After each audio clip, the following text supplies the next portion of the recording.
Yeah, as part of the build-up to the awards every year, it's always our pleasure to be able to welcome all the nominees into the studio. 44 interviews this year we'll be doing. All the nominees into the studio to have a chat, and we're delighted to be able to welcome along the gang are happy, FrankieMack. Thank you for having me. See, the gang are so pleased to see you. They're even cheering.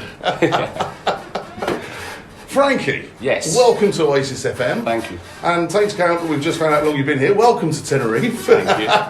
For those people who maybe not seen your show, tell us all about yourself. Basically what I do a tribute to swinging Rat Pack, so Dean Martin, Frank Sinatra. I kind of modernise it as well. All the class stuff. Yeah. I do a bit of Michael Bublé, Robbie Williams. Okay. The show itself, I'm more of an entertainer who can sing rather than a singer who can entertain. So I love to get everyone interactive. Okay. It's a bit of a showman. I love it. I love that stuff. So yeah. Now it's funny you say that because some of the comments I've seen on, I've not met you before, we've only just met just now. Yeah. Some of the comments I've seen on Facebook talking about your show actually say that. Yeah. They say that, not being funny, that the stage presence and all the rest of it. Now, okay, if you come from an entertainment background, how did you start? Where did it come from? Everything else? Basically, 2 years ago, I went travelling. I went travelling to Thailand, Vietnam. You sound like you're from Scotland. Yes. So you left Edinburgh. Yes, I left Edinburgh. Rucksack on back. Yes, booked a one-way flight to Tenerife, to Thailand. That sounds like a great move. I've been there. I wanted to stay there for 3 weeks, but I stayed there for 5 months. Really? Then I went to What did you Vietnam. do? Were you working over there? Well, I was a car salesman, so I made quite a bit of money with doing that job. Happy days. So I kind of worked as a car salesman for 6 months, travelled for 6 months, worked as then. Right. Oh, brilliant. So the first time I went travelling by myself was in Thailand, Vietnam, blah blah blah, and then I went to Australia. Ended up staying there for about 7 months as well. Wow. And I found a common theme. I know it sounds quite cheesy. Yeah. But I love making people... We like a bit of cheese, don't worry. I actually love making people smile. Okay. I genuinely think everyone's got a purpose in life, and I believe I like making people smile, so I thought, what way can I do this on a bigger scale? Yeah. So then, last year I was actually an entertainer for a company called TUI. Yep. I worked in Mallorca, Menorca and Lanzarote. What, in the hotels? Yes, Okay. hotels, doing... So were you the guy by the pool? Yeah, so I was... That's what I used to do. I was doing the aerobics in the morning. That's what I used to do for a living. Doing the game shows throughout the whole day, activities, and then come back in at night and be the compere and hosting. That's exactly what I used to do, but in 1992. Really? Yeah. The year before I was born. Oh, really? Thanks for that. Yeah, that's all right. He's out. Get him out. Get him out. Security. Thanks for having me. Do you know what I loved about it? It kept me fit. As soon as I packed that in, I carried on the drinking. 100%. Okay, so you were doing that. So you were in Lanzarote, yeah? Yeah, that was my last contract. Right. But when I was in Menorca, I worked alongside a brilliant duo. They were called Red, and they do cruises and stuff. And they actually gave me What sort of stuff did they do? a whole range, whole range of stuff. Absolutely fantastic. But I'd never sang before. Really? Never. Not even karaoke? Karaoke, yes, now and then for a laugh. Not as a paid job? And then I got a few guests saying, oh, do you know what? Because I love Dean Martin. Okay. And I used to go around the pool, sing Volare, and just to get a reaction. Yeah. And then I actually done a little wine drink with me one night on the stage. Yeah. And then it kind of escalated from there. So the duo, Red, they gave me maybe 10 minutes, say, a night. What, as part of their set? Yeah. Okay. Just maybe do 1 or 2 songs. And then I started to find that, okay, I wasn't the best singer at the time. I'm still never going to be the best singer, but I knew how to sort of interact. And I loved it. I loved that whole showman part of it. Yeah.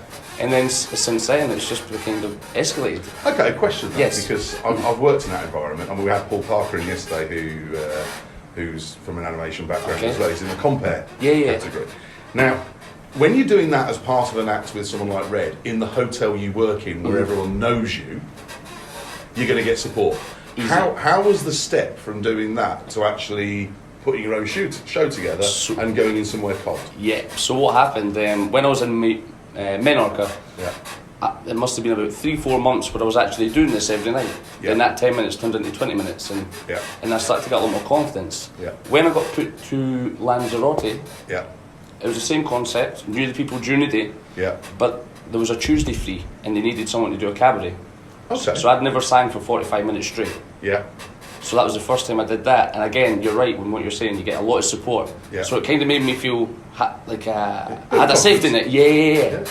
And it kind of escalated. So then I went back to Edinburgh after the contract, and I thought, do you know what? Do now? Yeah, exactly. So I thought, I don't really... You were going to swear there, weren't you? No, never. And then it was kind of just a stab in the dark. I made a business card, swinging Rat Pack, blah, blah, blah, blah. And I got a little bit... What, just put it out? Yeah, I had no equipment. Really? No, I had no equipment, so I put it out just to see. So you had no show, no equipment? No show, no equipment. You just had your backing tracks and you? Backing tracks, me, and this card that I made on Photoshop. Okay. I handed a few out, and I got a few calls. Yeah. And he says, can you perform here in a couple of weeks, blah, blah, blah. So I went out and bought equipment, and then that was it. Loved it. Really? Yeah, loved it. Great story. So I did that since... I started that in February. This year?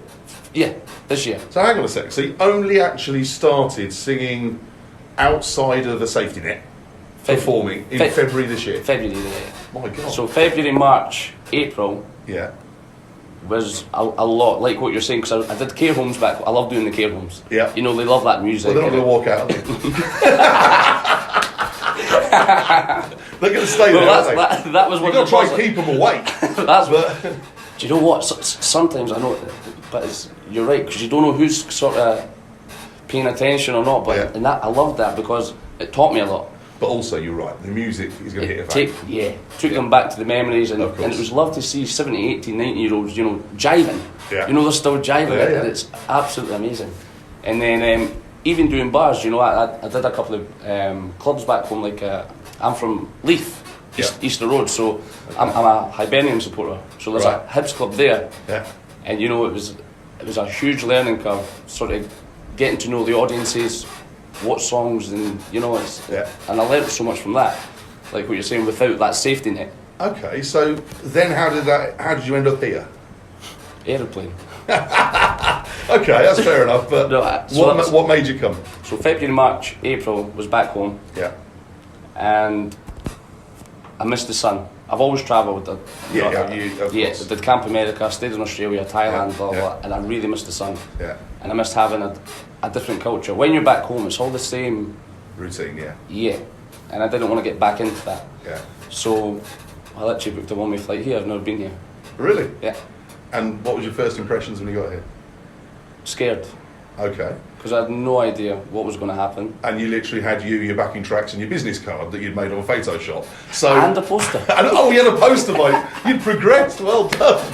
I'm impressed. Yeah. So, and a poster. And a poster. You can't forget that. So how was that? Now, apparently, this was only 3 months ago. Yeah. So how was it? June. In June. Yeah. All right. So 3-4 months ago. So how has that worked from June arriving here, nobody knowing you, not having anywhere to live, never been here, not to this point where you're you're doing a lot of shows and you've been nominated for the Tenerife Entertainment Awards. Yeah. How did that happen? Obviously, over here, when I first came over, there's been a few people I knew back home. Okay. Well, I never knew back home, but people recommended that I speak to them coming over here. Okay. Yep. So there was a few people that helped me get accommodation, jobs, and then met friends through them. Okay. You know, when I came here, I thought most people were really nice, and that kind of got my guard up a little bit. But Jane, I'm still speaking to them, we're still very good friends. Oh, it actually put you on the back foot?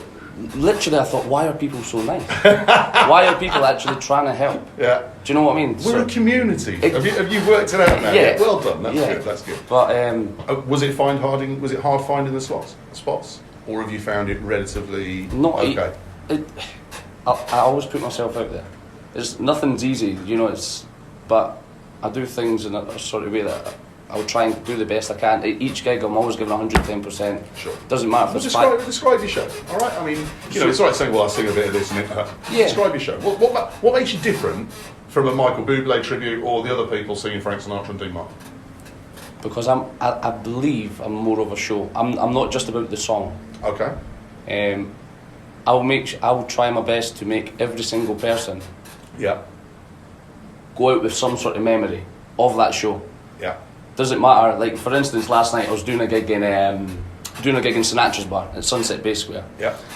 And I actually did something I never done before. I did 45 minutes or so swinging in Rat Pack. Yeah. And during one of the songs, this I think 70, 80-year-old woman walking past, you know, a lovely woman. She was just going to the hotel. Yeah. But I grabbed my mic stand, she had a walking stick, and literally I'm stood there giving her a sword fight while I'm singing Everybody Loves Somebody, you know. And do you know what? And her face just lit up. She said, "You've just made my..." And that's the kind of thing that I love. Right, okay. You know, it's for me, it doesn't matter if I hit 100% of the notes. So you're not interested in just standing on stage and singing songs? I couldn't do that. Yeah. Like that, for me, I couldn't do that. That would make me feel uncomfortable. I need that interaction. I need that sitting on someone's knee. That's what makes me a little different from other acts, I think. Okay. I've seen a few acts that do a similar sort of thing, and it's not just random. Saying to Kate, you've never been here before. Yeah. What do you think of the level of entertainment here compared to the places you've been, the circuit itself? What's your thoughts on it? Yeah, very good. There's definitely a few acts, I'm not going to name acts, but there's a few acts here that are very, very high standard. Yeah. Very high standard. Yeah. I'm not going to be bad. Yeah, I can't say anything else than that. I'm trying to read your face. I need... Radio land people, you can't see this. But after the show in Sinatra's last night, I've had this ever since I came over here. Yeah. People saying, "Oh, you remind me of Robbie Williams, he's a showman, you look similar to him." And I thought, do you know what? Last night I did my Rat Pack show, swing show, in the suit, what I normally do, little dicky bow, blah, blah, blah, blah. Yeah. But then as my last song I did My Way, and then I went and got changed. Everyone thought it was my last song. They asked for more. Then I came out and basically dressed as Robbie Williams. I had a black vest on, black joggers on, a pair of white shoes and a tie. Yeah. I did 3 songs. Yeah. And it went down sort of very well. I'm actually, do you know Keith George? I know Keith George. Boy George. I'm going to Vegas with him in February. Okay. And I'm going to be performing. Is that the Real Awards? The Real Awards, yeah. And I'm going to be doing an act as Robbie Williams there because he's just got his residency in Las Vegas. Yeah. In America, sorry. Yeah. And it was mad because a few weeks ago, in the same bar, Sinatra's, I was doing my last song, and some old man came up to me and said, "Look, I'm Robbie Williams' dad's best friend." I said, "Yeah, of course you are." 10 minutes later, he comes up to me with his phone, and literally I'm on FaceTime with Robbie Williams' dad in Vegas. With Pete? Pete, yeah, Pete Conway, yeah. But I was quite, because I didn't know who it was. And I was like, "Hey, who's this?" So yeah. Okay, getting back to the awards, because you won't have been before. No. It's the 13th year the awards have been running, so it's not a new thing. Mm-hmm. Do you know have you seen any other acts you're up against? Because you've got Brian Wilson with his Scar Show in your category, you've got Erin O'Connor, who is new to, she's not necessarily new to Tenerife, but new to the scene. Yes. She won Tenerife Loves Karaoke last year, and you've got Mack, who I've not met and don't know anything about either. I'm not familiar with Mack. I've not seen him perform. Yeah. Last night saw Brian Wilson. I've seen his show a couple of times. Very, very good. Erin, I've seen her show the other day. We actually done a duet together. Okay. It was good. It was nice. She's a very, very good singer. So it's again, it's a hard category, you know. But I'm genuinely happy that I've just been nominated. Where were you when you found out? Where were you? Listening to my car. Ah, you were listening to the radio. That's good to hear. Were you surprised? Yes. Because of the time I was here, it seemed quite a disbelief that I was getting nominated. Sure.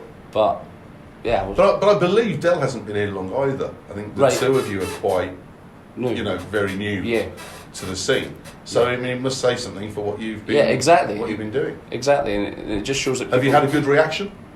Yeah. Yeah.